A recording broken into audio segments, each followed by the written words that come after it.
So the Hall of Fame released a statement yesterday in response to the outrage, saying in part, quote, "The Pro Football Hall of Fame understands and respects the passionate reaction of many fans, media members, and enshrinees of the hall itself in light of published reports regarding the voting results of the class of 2026. It goes on to say, if it is determined that any member violated the selection process bylaws, they understand action will be taken that could include the possibility that such selector would not remain a member of the committee moving forward. Now, Bill Belichick is not mentioned by name in this statement, but we all know what they are referring to, obviously. Tom Brady also weighed in on the snub.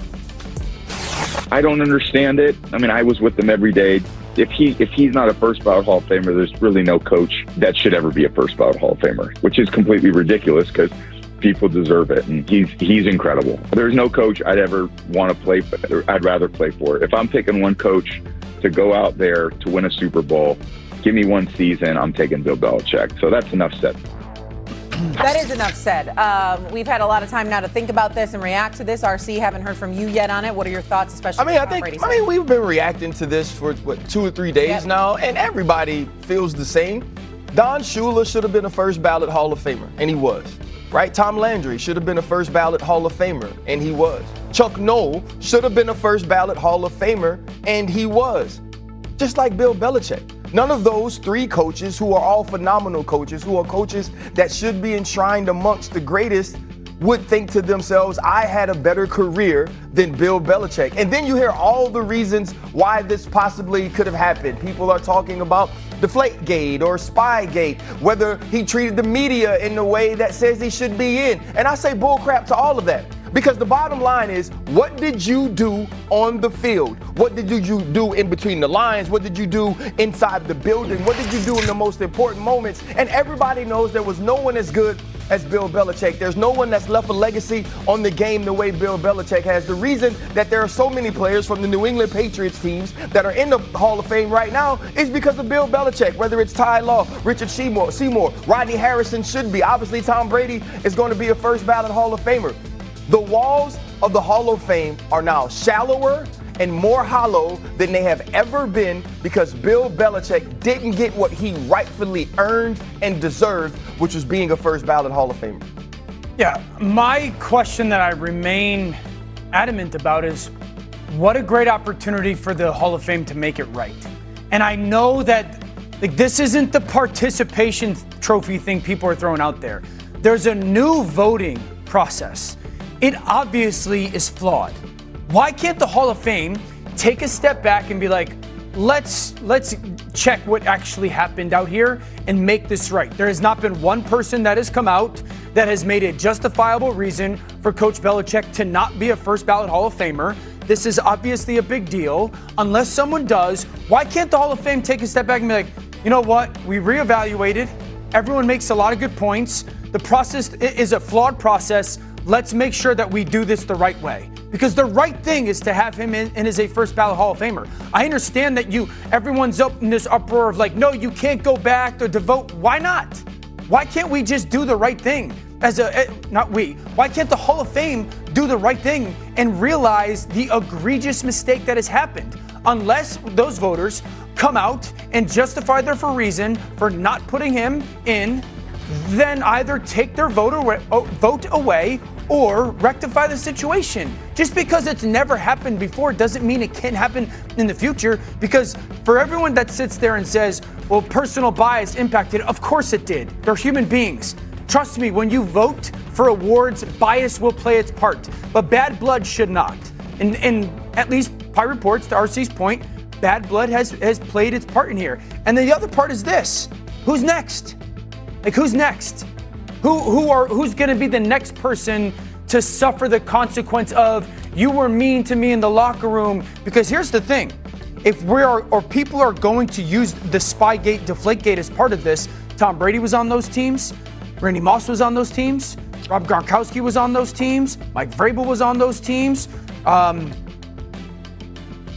There's a couple of Teddy Bruschi was on those teams. No, Ty Law was on those teams. Richard Seymour. There are people that are Hall of Famers right now who are on those teams. And the first thing I tweeted was, if that went into the reasons Bill Belichick is not a first ballot Hall of Famer, then Tom Brady shouldn't be either. Which and is that outrageous. would be outrageous Exactly. if Tom Brady doesn't. Tom Brady's whole presentation should go like this. Whoever's representing him in the New England Patriots or Tampa, whoever it is at the time, they should walk up and go, Tom Brady. Everybody in the room should say, I. And the same thing should have happened for Bill Belichick. Good point. S.A.? Couple of things. Number one, we'll address both of you not wearing a tie another time, okay? Because we'll address that, especially you, Dan. Oh, you had a black hoodie on. And you know what I'm saying? I mean, we'll talk about that with RC. RC, I mean, you're supposed to be the black Zoolander, the male model. We'll talk about that later because that's not how you're looking this morning. Secondly, I'm gonna tell you this before you finish. When your hairline can look like mine, you don't need no tie, brother. Yeah. Let me tell you something right now. You know what? I'm glad RC brought that up. Do you understand how good I look? I'm 58. Oh. Call me when you that age. I'm 58, my brother. Keep that in mind, okay? So we'll do that another day. But you got me with the hairline thing because I'm trying to work that up. Here comes from that. Here I come. Here's the point, y'all. Here's the point. Let me say, that's right, Dan. I said it. I ain't ashamed to tell you. Let me get serious for a second with this whole Bill Belichick thing. We all know where I stand with this. This is egregious. I think this is one of the most egregious things that we've seen in sports. I'm embarrassed for the industry, for any scribe, for any reporter. Obviously, it's not just reporters that are on the selection committee, but when anybody that's in this industry, to me, that takes this position that he didn't belong to, as a first ballot Hall of Famer should be ashamed of themselves, okay? I think the other thing that's important to point out is that the Hall of Fame itself should be embarrassed, and instead, what are they doing? They're sending out threats to members of the selection committee of how your privileges may be taken away. It's no longer a privilege to be associated with the Hall of Fame. Have you paid attention, Hall of Fame folks? It's not a privilege to be associated with you today. It's an abject embarrassment. It is a disgrace, Dan, because what you've done is you've diluted the significance and the importance of your own institution by omitting the greatest coach in history. There is no excuse to do what is there's no excuse to have rules in place that would allow you to do what has been done to Bill Belichick, to ignore what he has done. We've heard of Lawrence Taylor. We've heard, Tom Brady won 2 championships as a defensive coordinator with Lawrence Taylor. He's won 6 championships with Tom Brady as his quarterback.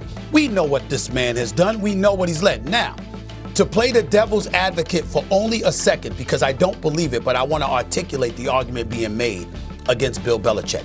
They're saying Spygate. He cheated. He got fined $500,000, which was the largest fine in history, for that's been accorded to a coach. That's what they're saying. They're talking about the $250,000 fine that the Patriots had to surrender along with a pick.